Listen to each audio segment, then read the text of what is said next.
Kapag pumunta ka sa abroad na medyo may naina ka, pwede kang mabaliw dito. Sa sobrang hirap at lungkot, mapipilitan kang maging independent. May magdadala ba sa'yo sa ospital kapag nagkasakit ka dito? Wala. Sarili mo lang. Hindi ko talaga in-expect ang buhay OFW. Masyadong masakit, sobrang hirap. Kaya ikaw kabayan, kung umabot ka sa video na to, gusto ko lang sabihin sa'yo na naiintindihan kita sa lahat ng nararamdaman mo.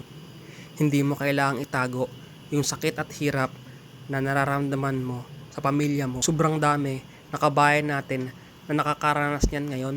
Hindi ka nag-iisa. Kaya sana maintindihan ng mga tao sa Pilipinas na wala namang extraordinary ang pagkatrabaho sa ibang bansa. Mas nakakapagod pa nga, mas mahirap, malungkot. Kaya dapat wala sa vocabulary nating mga OFW ang salitang pagsuko ha. Magtitiis tayo hanggat kaya, magtatrabaho para sa magandang buhay na pwede nating ibigay sa ating pamilya sa Pilipinas.